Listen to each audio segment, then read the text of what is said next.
So, Helen, we've got Dave Shaffer with us after months and months of waiting for him to come down here, thanks to our friend David Hayden. Yes. And he just did 10 of his original songs, 11 of his original songs. Yes. Yeah. And it's just great having got to spend a good bit of the day with him today. But now we're going to introduce everybody else. Dave Shaffer. Thank you very much. You can also find him as David J. Shaffer. David J. Shaffer. Mm-hmm. So some people know me as other names, but we can't say them here. But as a stage name, I have to go with David J. Shaffer because there's more than one. There's just because. Yeah, there was a Dave Shaffer that wrote and said, "Will you stop using my name?" I went, wait a minute, I had that name before you did. Anyway, no patenting the names. But yeah, so I said, well, I'll just go by David J. Shaffer.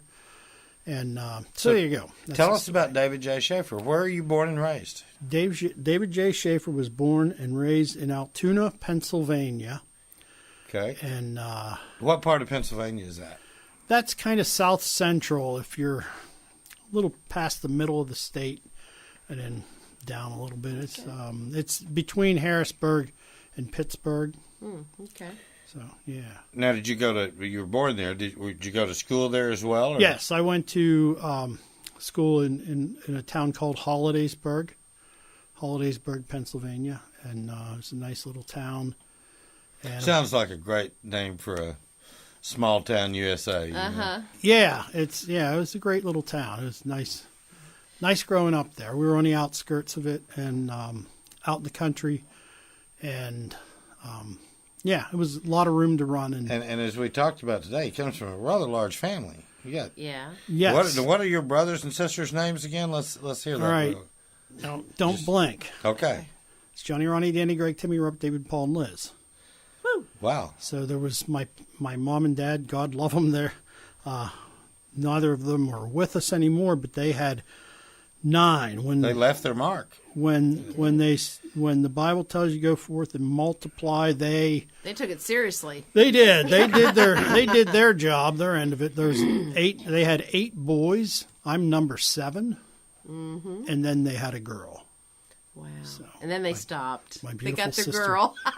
Exactly. My beautiful sister Liz, and so yeah. Now. Your family, they mainly live in Pennsylvania still? Or I know your brother lives in Houston. My brother Baytown. Greg.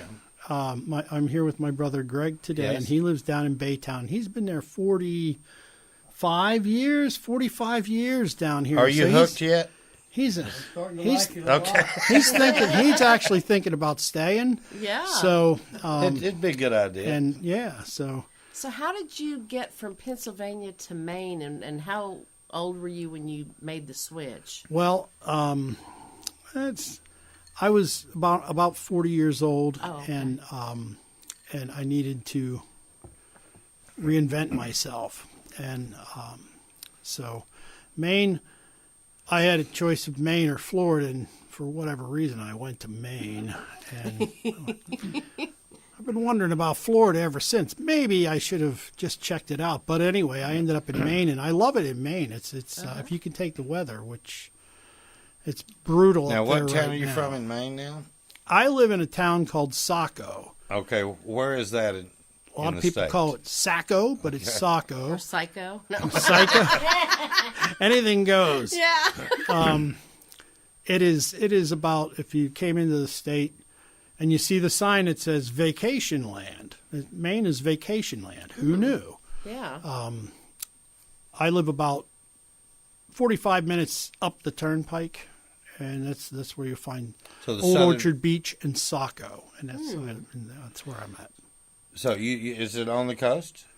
It is on the coast. I live about 5 miles, maybe 5 minutes from the beaches and stuff. Nice. But I live near Portland, Maine. It's south of Portland, Maine, and I work in South Portland at a garden shop. I am a garden shop guy. Oh, cool. Right. And in fact, if you don't want to call me David J. Shaffer, you can call me Tomato Dave, because that's what I don't deserve to be called Tomato Dave, but that's what I go by. That's my nickname at work. So it's just Tell us about your music. How did that develop? At what age did you start playing? So on and so forth. Okay, I started playing, I took guitar lessons. I started guitar lessons when I was 14. Hated it instantly, and then within a week, I was determined that I want to learn how to play this thing because I was taught how to read music. So to look at a music page and match that up with where this finger is and this pick is and put that all together was very difficult for a guy like me. But I was determined, and I took a few years of lessons, and from there I started to develop interest in other instruments. But I played a little bit of piano, and that requires way too much reading because there's two different staffs on piano music, and I went, I can't do this. But I do play a little bit of piano. And there was something else there that I was going to say because it's, but yeah, so you guys love the Beatles here apparently. And the Beatles were my first album when I was probably 11 years old. I got Help by the Beatles as my first album. And once I started reading music and playing in earnest, my teacher helped me learn a lot of Beatles songs. So the Beatles were very influential in my writing.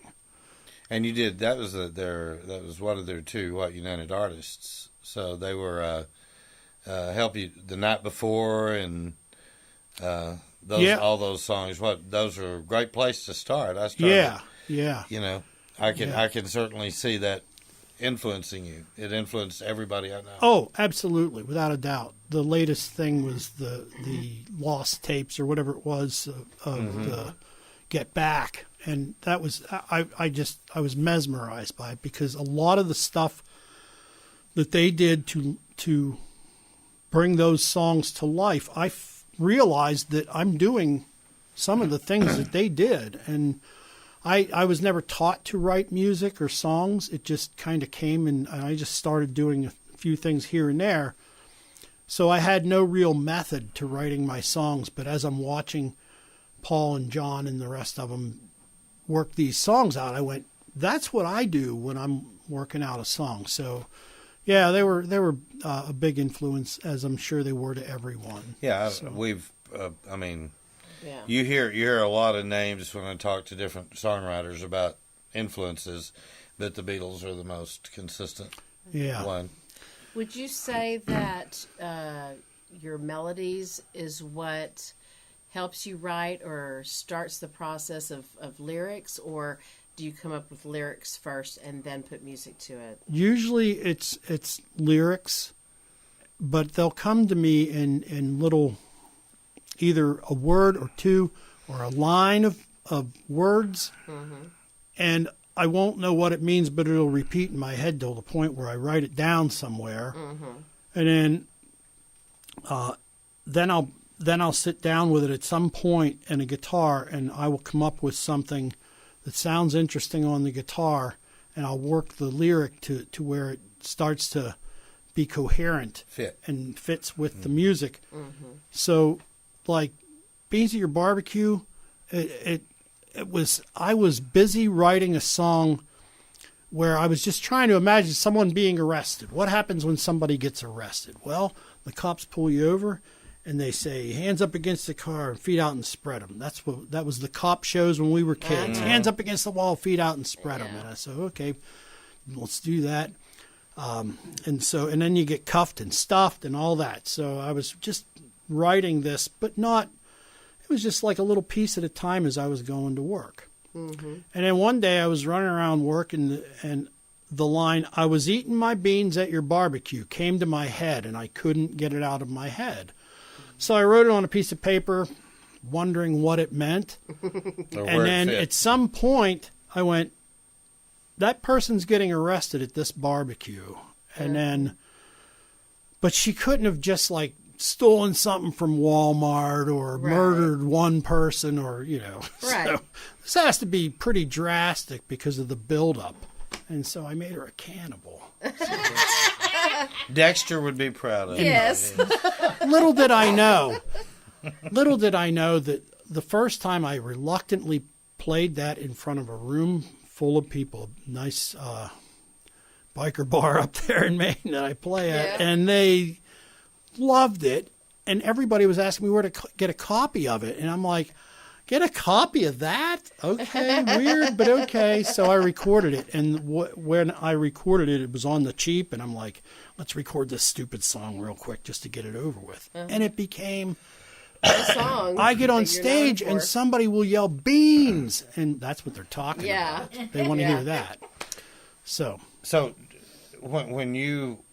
Did you start your musical career in Maine or back in Pennsylvania? No, it was back in Pennsylvania. I was in rock bands, and then I was in a show band where we wore tuxedos and dressed up and played all kinds of music because we were playing different occasions, different clubs. And I always had an appreciation for all types of music. So to play a country song followed by a rock song or something else, that was okay by me. And then show tunes and stuff like that. It was a very classy band. And so I learned a lot from that band. And then... But that's a long way from walking on a stage by yourself and doing a show. It's a different thing. It is. It's a huge when difference. did you start doing that? When did you decide you could do that?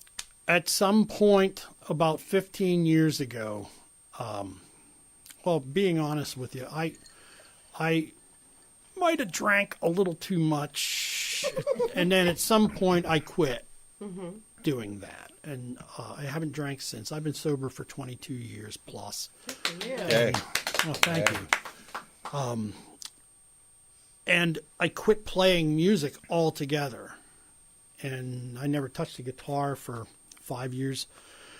And then my kids were like, Dad, we remember you singing, playing and singing. And so they sent me guitars, and they said, we just want to hear you play and sing again. And I said, okay, well, this time I'm going to, there's nothing wrong with playing someone else's music, like a Beatles tune or something like that, There's nothing wrong with that. But this time around, I want to write my own stuff. And like I say, those songs, those ideas that come to me, they were coming to me all my life. I just never realized why.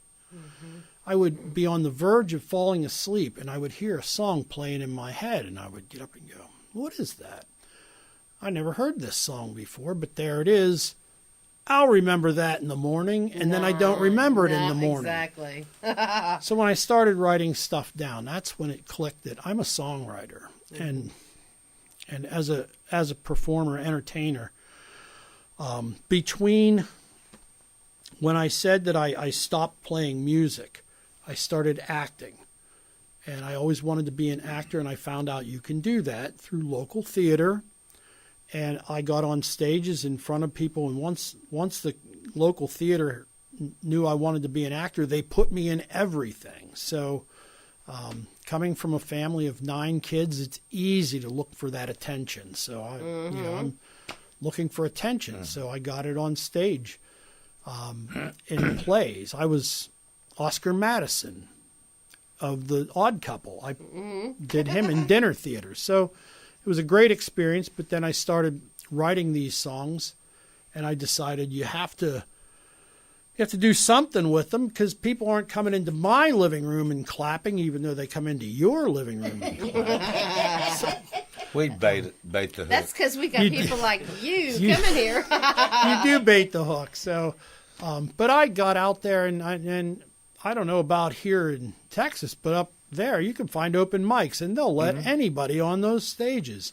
Yeah. So there are open mics all over Dallas Metroplex. Oh, yeah. So it's something that if you just dabble in guitar and you play we a tell song, people all the time, go do the open mic, especially when you're starting, go do them because they make you grow, they make you tough. Absolutely. And you meet a lot of really cool people.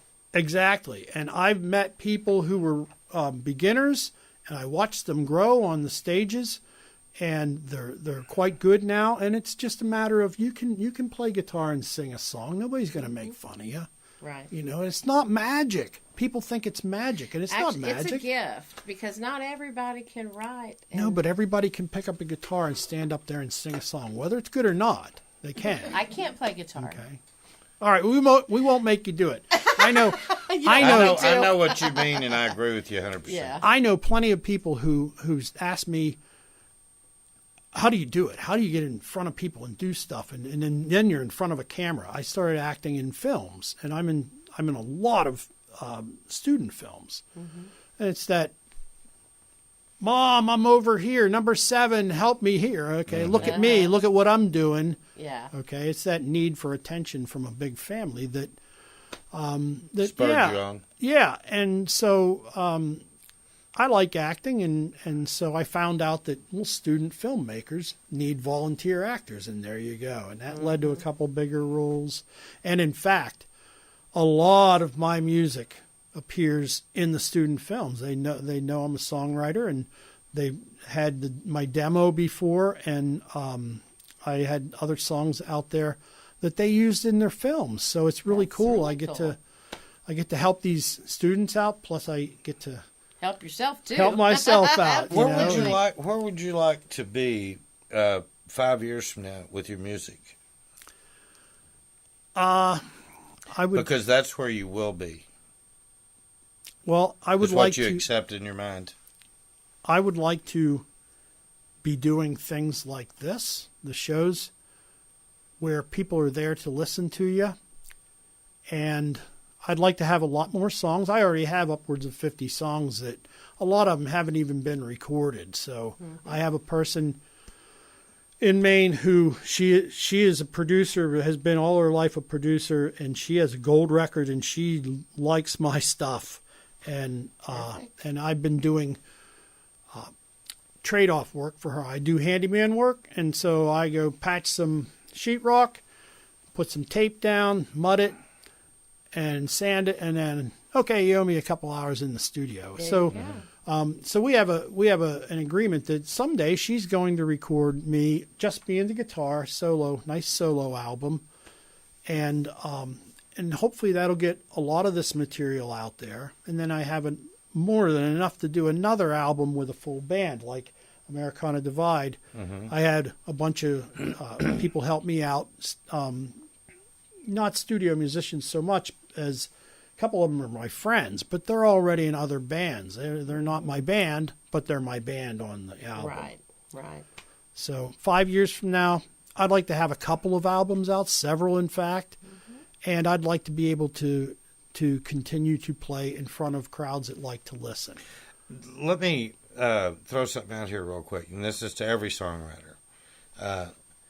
You have a circle that you play to. Start talking to them about doing house concerts. Start talking to them, because every one of them knows 20, 30, 40 people, and you don't know that they know. And if you could meet all those in one night and get paid a few $100 for doing it, and in somebody's house or out on their back porch, I believe that, honestly, I heard Tom Faulkner say something at the Christmas show that's really registered with me. He said that he called Ray Wiley Hubbard up when he got offered to do his first house concert. And he called Ray up because he'd heard that Ray had done this concert. He'd played at this guy's house. And he said, frankly, I thought it was a little beneath me almost to go and just play at somebody's house, and I could see 4 or 5 people sitting around the room and me playing. And he said he called Ray, and Ray said, Tom, bring your A game. Yeah. He said, everybody's listening to every word. Yeah. And he said, you know how it is out in those bars when you're through with the song and some people are clapping and most people aren't paying attention? Yeah. He said, it's so silent you can hear a pin drop. When you started, that's here too. When you started to talk about this, I've heard a lot of people up there in Maine will do a house party, and they'll have a musician come in scheduled to appear, a couple in a night, and then it's exactly how they do it. It's just they come into somebody's invite their house. friends, and that's how you build your audience. Yeah. But what you know when you go into this room, I have a policeman right here. She will run somebody out of here if they start talking during the show. She's good for you. She's the best. She's good. Now Barbara's like, She'll be turning around. She'll be turning around, giving them that barber look. But okay. Thank you on behalf of all musicians. Yes, Thank you. yes. But that's what I'm saying. Make a point to reach out to the people you do know. Who do you know that's got a big house? Who do you know that's got a big property or has a business that they'd like to have one of these things in every once in a while? Yeah. And you make the things happen. Don't wait on them to come to your door. So when we talk to you 5 years from now, you'll tell us about all of the house concerts you've been doing and how wonderful Hopefully. it is. Hopefully. Well, make it happen. It is a good idea. And I'm saying you can affect that market. You can actually affect it in such a way that you can teach people, we can do this. Mm-hmm. We've done that with people. Yep. In fact, we've got a great friend in Joni who, when we do a Saturday night show, she'll take the artist in Temple and do a show with them the next afternoon. And I give them an audience down there. Yeah. So, like, when somebody's coming to play down here, they're coming in the state. Well, you can play here on a Saturday, and we get you a gig in Temple 100 miles from here. Mm-hmm. Yeah. So this is the way it works. It's networking, and Yes. I know I'm talking to you in this thing, but I think you can affect your own destiny by getting out with the people that you know already. Yeah. Pry one house concert out of that bunch, and you'll end up with 3 or 4. All right. Mm-hmm. It's just getting it started. It's like you've had an old car before. Remember how you used to have to push them to get them going? Oh, sure. Yeah. Well, yep. they're hard to Jump-started. get going, but Yep. once you get them going, you can keep them going. It's just it's getting them started. Yep. Mm-hmm. Yeah. So yeah, I think you can affect that market, and I do believe that the type of music that you do, I do believe that you need that market. You need that house concert market, because in a bar, you're going to not be doing your songs. Right. You're just going to be doing things that's totally background, and there's no future there. Yeah, you make $150 for the night, or $50 for the night, or whatever it is in that given place. Yeah. But I refer to it as playing Margaritaville for a bunch of people that aren't even listening. Mm-hmm. Yeah. So Could care less. been there, done that. But they'll ask for Margaritaville, won't they, Helen? They will. We've had it happen. Yeah. So no, it's this is all great advice, and I will look into this. Well, it's been good having you down here. Yes, buddy. it has. It has. It has been my absolute honor and pleasure to have you guys here and allow me to get up on this stage. Thank you for coming. With all the guitar back here that's been signed by all your performers. My signature is on there. Yay. Yes, it is. My scribbling, and it's just been a wonderful experience, and just thank you. We look forward to see what you do down the line, and hope to have you come back and see us. Yeah. I would love to. Yeah, I would love to. We'll have to just make that happen, and That's right. got to get David Hayden well, and y'all put together Absolutely. a little something, and We sure we'll get missed y'all him back tonight, in here together. Yeah. Okay. Well, God bless you, my brother. God bless you guys too. Thank you for being here, so and much Greg, for thank the you for opportunity. bringing him down or up in our case.